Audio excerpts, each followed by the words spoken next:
Nah, ini kemudian perkataan Nazim Al-Habib Abdullah bin Alawi Al-Haddad lagi, taqwa ilahil alamina fa innaha izzun wa hirzun fid duna wal marji'i.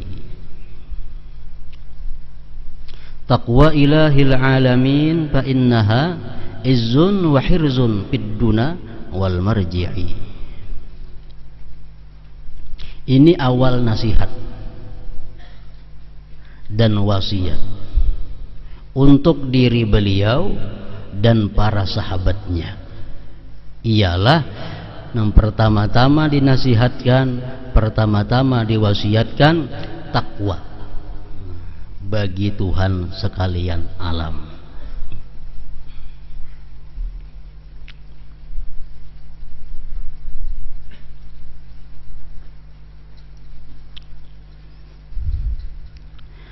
Pengertian al-ilah adalah yang disembah dengan sebenarnya ialah Tuhan yang menciptakan. Adapun pengertian alamin adalah sesuatu selain Allah Ta'ala. Surga termasuk alam, neraka termasuk alam, hewan termasuk alam, langit, bumi, gunung, matahari, laut termasuk alam. Pokoknya masih wallah, sesuatu selain Allah disebut alam.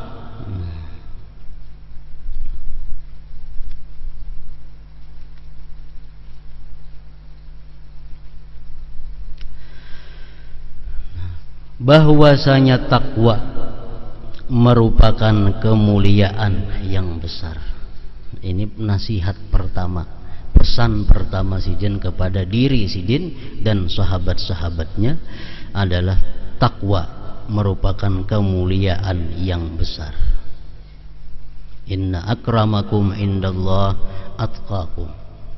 Orang yang paling mulia di antara kamu di sisi Allah, orang yang paling tinggi ketakwaannya di antara kamu.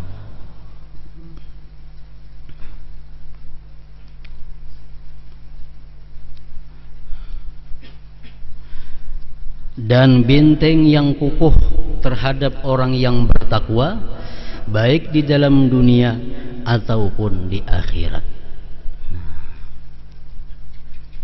Ratusan ayat Al-Quran yang menyinggung masalah takwa ini. Mungkin lebih perintah baik langsung atau kada langsung dalam Al-Quran itu menyuruh kita takwa. Dan Allah menjanjikan kepada orang yang takwa itu berbagai macam janji yang elok, yang indah. Wattaqullah wa yu'allimkumullah. Satu ayat di Quran. Takwalah kamu kepada Allah, niscaya Allah akan melajari kamu ilmu. Artinya apa? Orang-orang yang takwa kepada Allah itu akan diberi Allah ilmu yang langsung tanpa melalui guru, yang disebut dengan ilmu laduni. Wa atainahu min ladunna ilma. Untuk mendapatkan ilmu yang langsung dari Allah ini diperlukan apa? Diperlukan takwa kepada Allah Subhanahu wa ta'ala.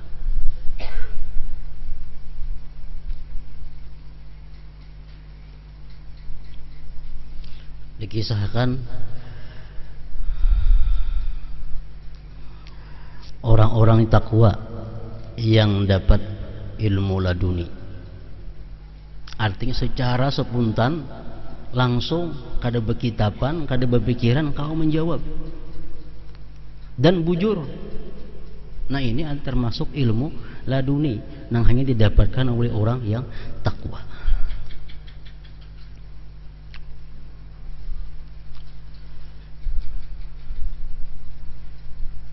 Ada salah seorang khunsa. Khunsa ini orang yang punya dua alat kelamin.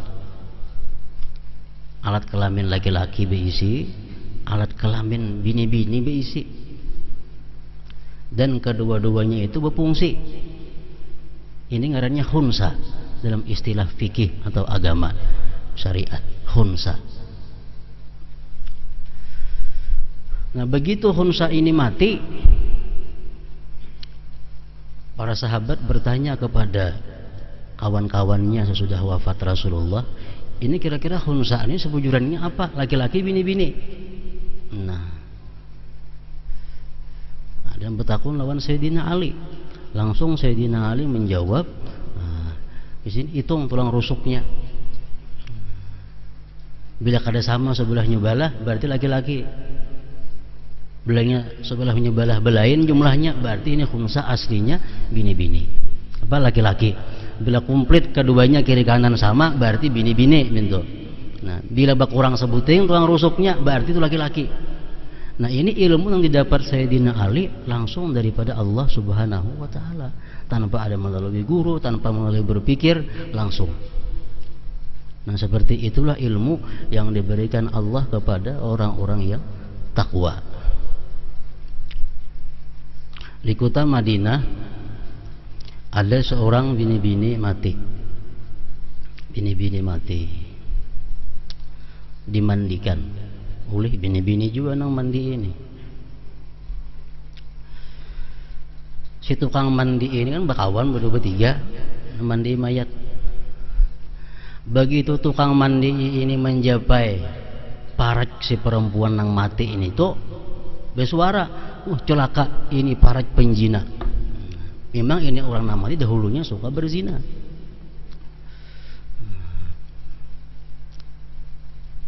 Celaka, ini kemaluan orang yang suka berzina. Tangan rahatan membasuh itu, rahatan mengubui itu. Nah, kekuasaan Tuhan kenapa? Tangan untuk nanti berikit, kata kau macul lagi di situ. Berikit. Kata kau macul lagi. Lalu ulama Madinah ribut, kayak apa caranya? Ini tangan tukang mandi ini berikit. Kumpul ulama, di situ ada di antara lain Imam Malik, rahimahullah. Imam Malik mazhab Maliki itu imamnya, Imam Malik. Dimintai fatwa kepada Imam Malik, kayak apa ini caranya memacul ini? Nah, tangan kah ditatak atau itu kah dihimpal? Nah, mana ianya? Berikit. Nah, dengan sepuntan Imam Malik menjawab, itu nang tukang mandi pukul 100 kali pukul atau berapa kali pukul, sebagai hukuman dia berkata-kata mengatakan ini kemaluan penzina. Dipukul. Nah, lebih daripada 70 kali dipukul, tapi aja tangan tadi. Itulah hukuman kepada orang yang menyambati orang yang penzina itu.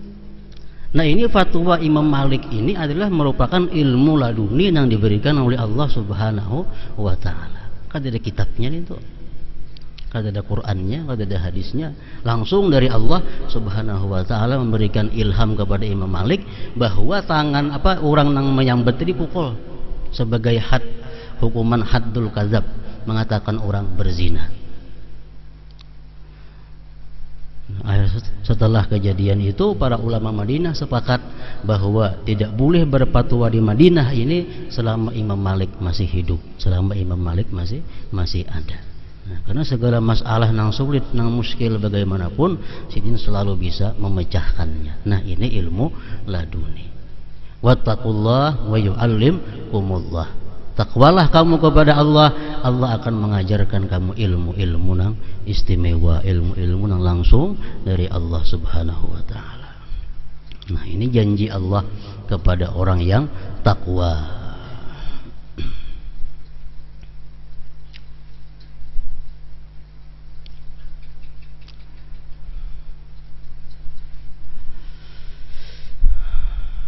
Dalam ayat Quran disebutkan lagi tentang orang yang takwa, wa may yattaqillah yaj'al lahu min amrihi yusra.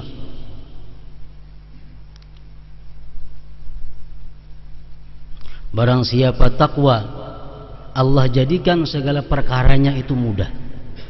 Baik perkara duniawi, baik perkara akhirat, baik perkara ilmu, baik perkara apa aja, orang yang takwa itu selalu dimudahkan oleh Allah Subhanahu wa taala perkaranya.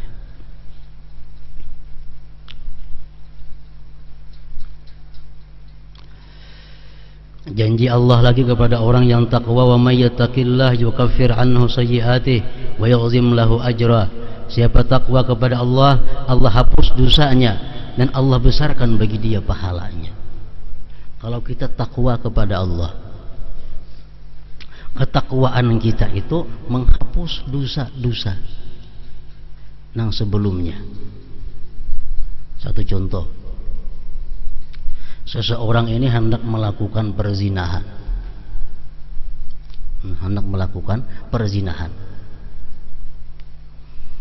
lalu dia membawa bini-bininya ke suatu tempat untuk mengadakan perzinahan. Ini sudah dosa, membawa bini-bini ke wadah nang ranai, ke tempat nang sunyi, sudah satu dosa. Kemudian dia melepaskan pakaian, dosa pula. Kemudian dia memeluk bini-bini itu, dosa pula.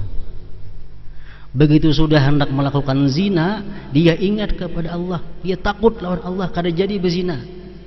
Nah, samuan dosa-dosa yang sebelumnya tadi dihapuskan oleh Allah Subhanahu wa taala. Dosa yang sebelumnya dihapuskan oleh Allah Subhanahu wa taala. Karena apa? Karena ketakwaannya daripada perbuatan zina itu. Wa may yattaqillah yukaffir anhu sayyi'atihi wa yu'zim lahu ajra.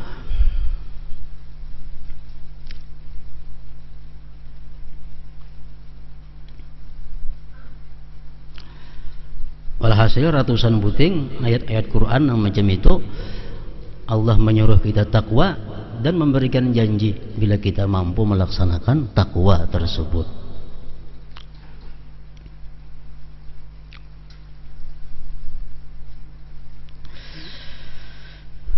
Bahwasanya takwa merupakan kemuliaan yang besar dan benteng yang kukuh terhadap orang yang bertakwa, baik di dalam dunia ataupun di akhirat. Yang dimaksud dengan dunia adalah keadaan sebelum mati. Keadaan sebelum kita mati itulah dunia kita. Yang dimaksud dengan akhirat adalah keadaan sesudah mati. Kalau kita mati, kita sudah berada di alam akhirat. Adapun yang dimaksud dengan marji' adalah kembalinya seseorang kepada Allah Subhanahu wa ta'ala.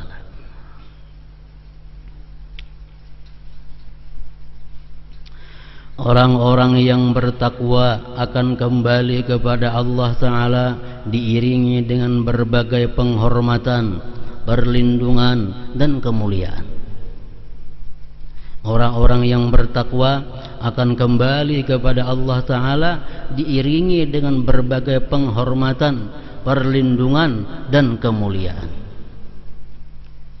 Mulai dia mati, mulai dia dimandikan, disembahyangkan, sampai dibawa ke pekuburan, orang yang takwa itu diiringi dan dihormati oleh para malaikat-malaikat Allah Subhanahu wa ta'ala.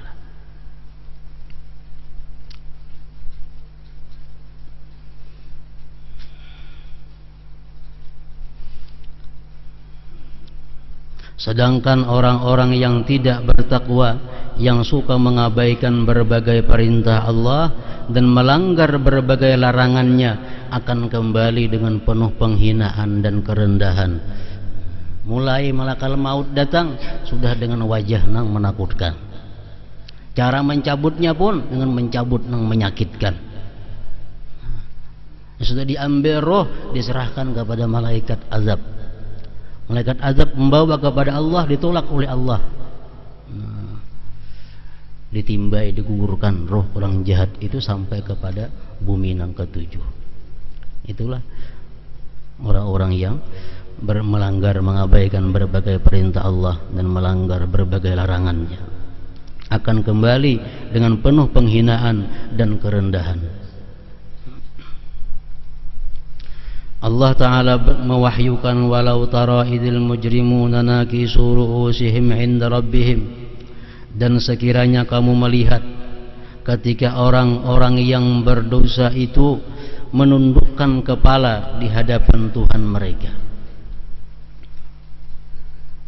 setelah melihat janji Allah, keadaan akhirat yang sebenarnya tersingkap kepada mereka, dan hijab badan nafsu tabiat dan kebuduhan yang selama ini menutupi diri mereka terangkat. Mereka pun segera memohon dikembalikan ke dunia agar dapat beramal saleh. Jadi orang-orang nang kada takwa, orang-orang nang melanggar berbagai perintah Allah, larangan Allah ini, mulai dia datang malakal maut sudah minta ditunda. Rabbi laula akhartani ila ajalin qarib. Hai Tuhan, berikan aku tempo sedikit lagi. Sedikit masa. Hendak bisa berbuat baik. Dijawab oleh Allah, bila ajal sudah tiba, kada bisa dimundurkan sedetik jua pun. Akhirnya mati. Nah, di akhirat pulang kayaknya kayak itu pulang.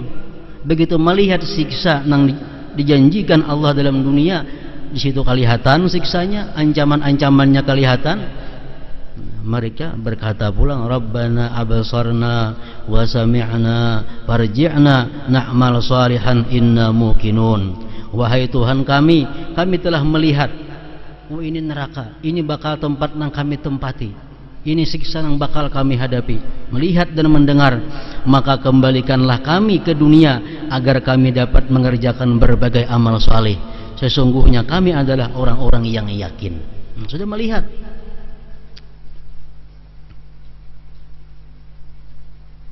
Dijawab oleh Allah, sekali-kali tidak. Sekali-kali tidak. Bagaimana mungkin mereka akan kembali ke dunia? Bukankah Allah telah mewahyukan, awalam nu'ammirkum ma yatadzakkaru fihi man tadzakkar wa ja'akumun nadhir. Bukankah telah kami panjangkan umur kalian, ya Tuhan, dalam masa yang cukup untuk berpikir bagi orang yang mau berpikir. Ikam hidup 30 tahun, 60 tahun. Dan bukankah telah kami datangkan kepada kalian pemberi peringatan, para rasul, para nabi, pewaris-pewaris rasul dan nabi sudah menyampaikan ancaman-ancaman dan janji-janji Allah Subhanahu wa ta'ala.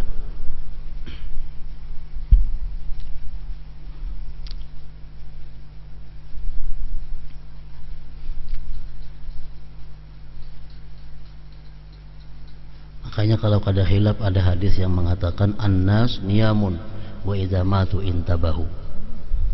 Manusia ini guring. Kita ini semuaan guring. Wa idza matu bila mereka mati intabahu, mereka baru terjaga. Kita ini guring semuaan. Kita kada sadar. Begitu kita mati hanya kita sadar. Oh, ini tempat yang sebujurnya yang disediakan bagi orang-orang yang takwa. Ini tempat yang disediakan untuk orang-orang yang durjana.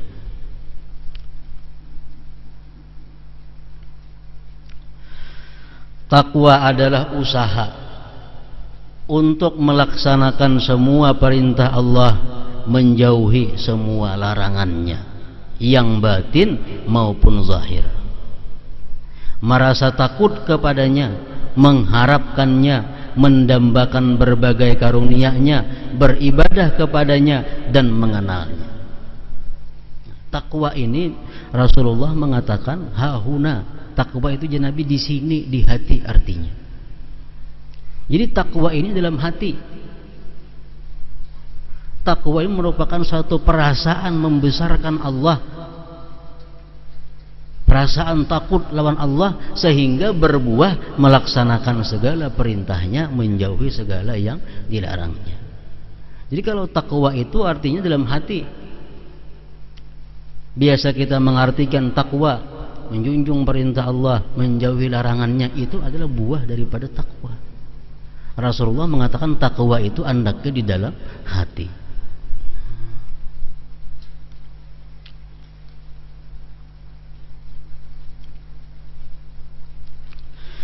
Walikullin darajatun mimma amilu. Derajat ketakwaan setiap manusia berbeda. Allah mewahyukan walikullin darajatun mimma amilu, dan masing-masing memperoleh derajat sesuai dengan apa yang telah mereka kerjakan. Ada takwa orang awam, ada takwa orang yang khawas, ada takwa orang yang khawasul khawas. Takwa ada tingkatan-tingkatannya, dan sedikit pun takwa itu berguna. Misal kita berisi takwa 1%, itu ada gunanya. Apalagi berisi takwa 10%, takwa 50%, maginnya lagi.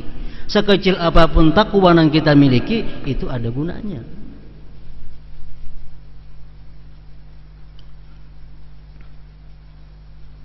Takwa orang awam minas syirik, daripada syirik. Untuk orang-orang awam, takwa mereka itu daripada syirik. Bila mereka itu kadang menyekutukan Allah, itu sudah takwa. Takwa daripada syirik itu untuk orang-orang yang awam. Dan ini ada faedahnya, banyak gunanya. Gunanya yang paling besar adalah selamat daripada kekal dalam api neraka. Selamat daripada kekal dalam api neraka. Ini sekurang-kurang takwa, demikian gunanya, faedahnya. Nah, yang kedua takwa al-khawas, takwa orang-orang yang sudah khawas, orang-orang yang sudah punya ilmu yang kuat. Nah, takwa mereka ini an maksiatillah, takwa daripada maksiat kepada Allah. Nah, ini makin banyak lagi manfaatnya, makin banyak lagi gunanya. Selamat daripada api neraka, langsung masuk ke dalam surga karena mereka selamat dari maksiat. Nah, yang ketiga takwa khawasil khawas, takwa orang yang lebih khusus lagi. Itu takwa ma yasghalu anillah, takwa terhadap yang menyibukkan dia, mengganggu dia daripada Allah. Hal apapun yang mengganggu dia dari Allah, mereka tinggalkan. Nah, ini takwa orang yang lebih khusus lagi. Ini tentu lebih banyak lagi manfaat yang mereka dapatkan.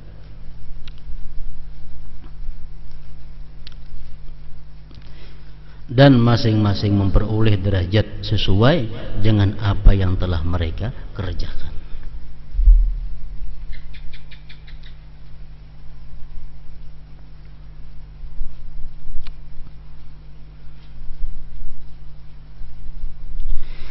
Allah sebagai ilah, Tuhan semesta alam, artinya dialah satu-satunya sesembahan mereka. Ilahiyah adalah sifat terbesar zat Allah yang maha suci. Termasuk dalam sifat ini adalah sifat tanzih as-salbiyah, sifat-sifat tanzih as-salbiyah, seperti Al-Quddus. Nah, itu maha suci daripada as-salam, maha suci daripada ini maha suci daripada itu. Nah, itu sifat-sifat salbiyah, termasuk dalam ilahiyah. Sifat keagungan al-jalal, seperti al-jalil, al-azim, al-ali. Sifat keindahan al-jamal, ar-ra'uf, ar-rahman, ar-rahim. Sifat kesempurnaan al-kamal, seperti as-syahid, al-malik, yang melekat pada zat Allah. Nama yang paling agung yang menunjukkan zat yang memiliki sifat ilahiyah adalah Allah. Jadi samuaan ngaran Tuhan itu bisa dirasuk lawan Allah. Allah Rahman, Allah Rahim, Allah Wadud, Allah Rauf, Allah Azim, Allah Ali, Allah Wakil. Samuaan bisa masuk kepada Allah. Karena nama yang paling agung yang menunjukkan zat yang memiliki sifat ilahiyah adalah Allah.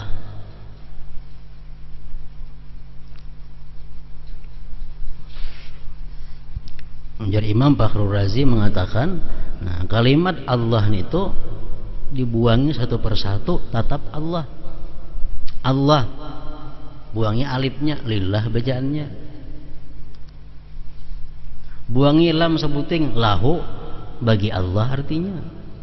Buangi lam keduanya, hu, dia Allah artinya.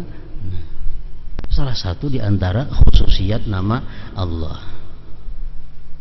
Nama Allah adalah seperti sebuah tanda yang menunjukkan keberadaan zat yang memiliki sifat ilahiyah yang tidak mungkin dapat dimengerti dan dipahami dengan sebenar-benar pengetahuan. Selanjutnya As-Sayyid Abdullah bin Alawi Al-Haddad radhiyallahu anhu kembali menyinggung masalah takwa. Beliau berkata, "Biha ghinad daraini fastamsik biha walzam tanal ma tashtahihi wa tadda'i." Dalam takwa terdapat kecukupan untuk hidup di dua negeri. Pegang teguhlah takwa, niscaya akan kamu peroleh semua yang kamu pinta dan inginkan.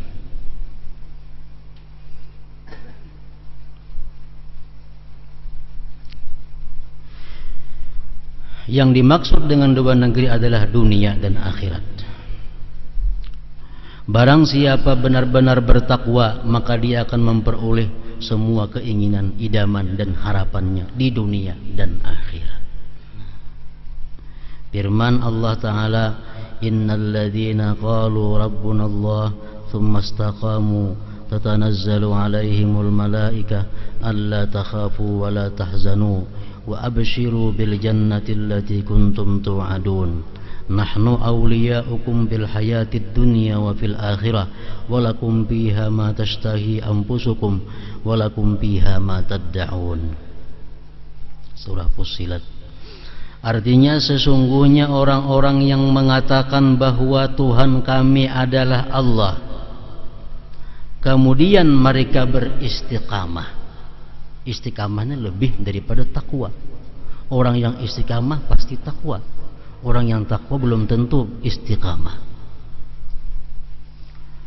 Nah, orang-orang yang mengata Allah dan mereka istiqamah, maka para malaikat akan turun kepada mereka dengan mengatakan, "Janganlah kalian merasa takut dan janganlah kalian merasa sedih, dan bergembiralah kalian dengan memperoleh surga yang telah dijanjikan Allah kepada kalian." Ini orang-orang yang istiqamah. Begitu dia hendak mati, Allah menurunkan malaikat-malaikat yang menyampaikan pesan kepadanya.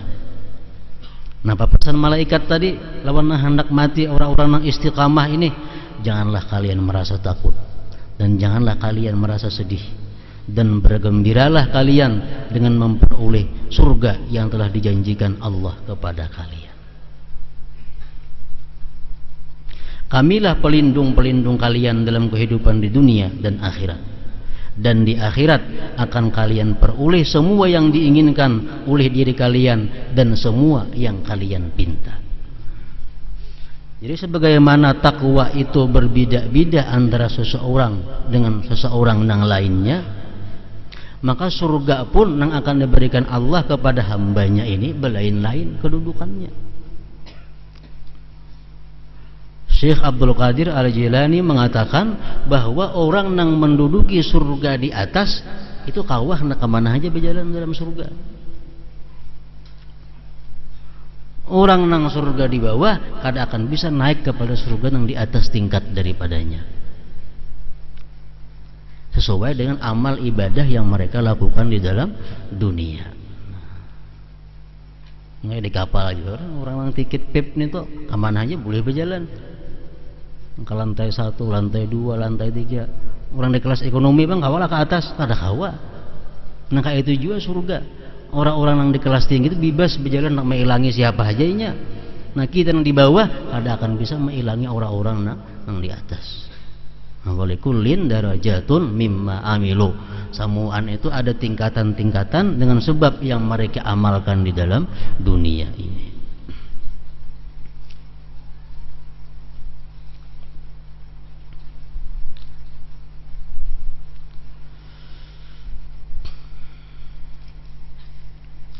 Dalam Al-Quran firman Allah, "Ya ayyuhalladzina amanu taqullah." Hai orang beriman, takwalah kepada Allah. Beratus buting nangka itu. Takwalah kepada Allah, takwalah kepada Allah. Wabtagu ilaihil wasilah, dan cari kepada Allah itu jalan. Cari kepada Allah itu usaha. Kayak apa supaya kita kawa bertakwa lawan Allah ini. Bila kita kada berusaha untuk mendapatkan takwa, kada diberi takwa. Nah, kita disuruh mencari usaha, mencari jalan di mapa supaya kita ini bisa takwa. Nah, oleh ulama-ulama mengatakan wasilah atau tawasul atau jalan untuk mendapatkan takwa kepada Allah ini banyak caranya. Antara lain mahabbatul anbiya wal aulia. Dia cinta kepada nabi dan cinta kepada aulia. Ini salah satu cara. Cinta kepada nabi. Nah, ini diberi Allah ketakwaan. Kalau kada dalam dunia diberi Allah ketakwaan, di akhirat ini didudukan bersama orang-orang yang takwa.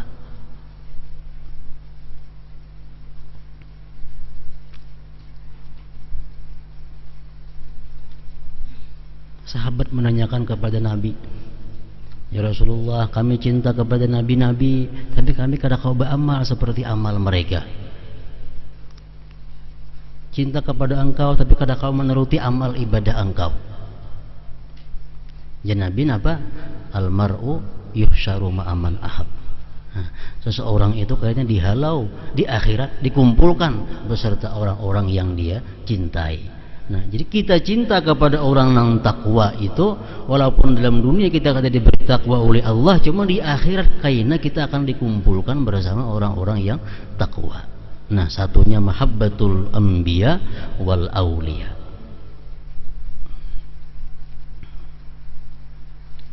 Wassadaqah. Nah, sedekah ini satu jalan untuk mendapatkan takwa. Orang tuh ketujuh bersedekah. Nah, setuju bersedekah. Barangkali nang disedekahinya ini ada wali kayaknya terbuat. So bagi duit 10.000 10 hikong. Isuknya 10.000 10 hikong saben hari. Ada tabuat nang wali di antara itu, nang mendoakan inya, kabul doanya. Nah, jadi orang nang takwa bisa. Nah, sedekah. Ziaratu ahbabillah, ziarah kepada kekasih-kekasih Allah. Ziarah ke kubur-kubur wali. Nah, ziarah kepada wali-wali yang masih hidup umpamanya, itu menumbuhkan, menarik pancingan agar diberi Allah ketakwaan.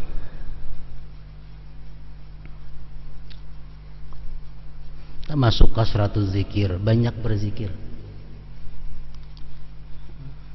Banyak berzikir sehari. Satu saat ini diberi Allah kaina takwa. Kasratus salah, banyak salawat. Satu saat diberi Allah takwa. Kasratus taubah, banyak tobat. Satu saat diberi Allah takwa. Nah, takwa itu apa? Takwa dalam hati andaknya satu perasaan membesarkan Allah, perasaan takut lawan Allah, sehingga bisa melaksanakan apa yang diperintahnya dan menjunjung, menjauhi yang dilarangnya.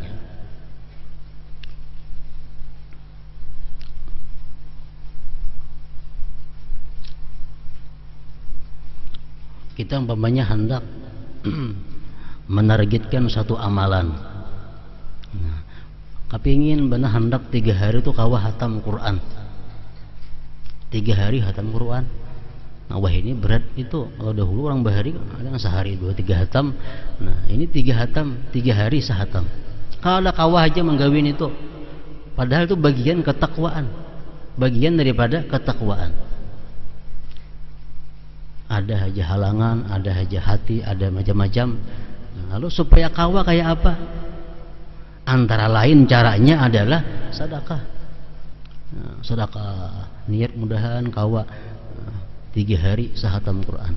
Hari ini bersedekah, besok bersedekah. Satu saat kayaknya akan dikuasakan oleh Allah kawa menggawi amalan yang kita citakan itu. Mengapa? Karena kita misalnya ada satu maksiat nang kita kada kau meninggalkan, pada hendak meninggalkan maksiat cuma kada kawa. Nah, banyak bersedekah atau banyak ziarah ke kubur-kubur ulama salihin, para wali. Atau saat kaina akan terhenti perbuatan maksiat itu. Nah, itu menarik ketakwaan kita. Banyak orang yang hendak bangun malam tapi kada kawa. Hati ini kepingin malam tuh bangun beribadah, tapi kada kawa. Allah kada mengizinkan lagi ketakwaan dalam bidang situ. Nah, sedekah atau ziarah ke kubur-kubur aulia dengan niat supaya kawa diberi kekuatan untuk bangun malam. Nah, salah satu jalannya.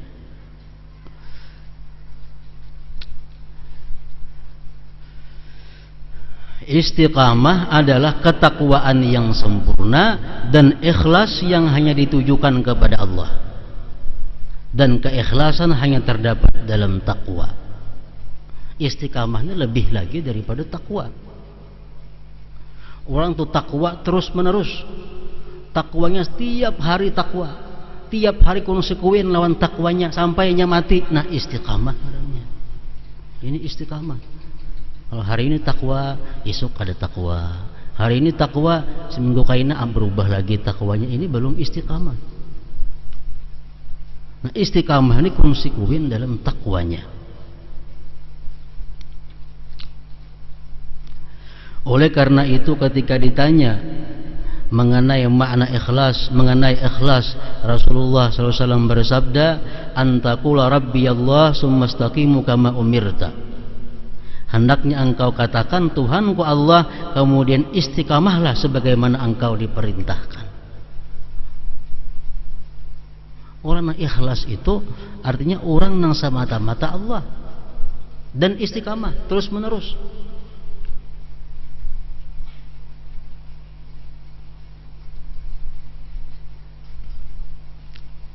Makanya ujar para ulama mengatakan al-istiqamah khairun min alfi karamah. Kalau kita kawa istiqamah itu lebih mulia daripada berbagai macam karamat yang diberikan oleh Allah Subhanahu wa taala. Umpamanya kita sudah sekian puluh tahun sudah kawa merutinkan bacaan ini, tiap hari kita baca berpuluh-puluh, itu sudah dapat bagian dari istiqamah. Kita sudah kawa menghindari perbuatan riba, umpamanya berpuluh-puluh tahun dah kita kawa menghentikan daripada riba. Istiqamah dalam situ sudah ngarannya. Dulu kita minum arak, sekarang sudah ampih minum arak, dan kau menghindari sekian puluh tahun kada minum arak. Istiqamah di situ sudah.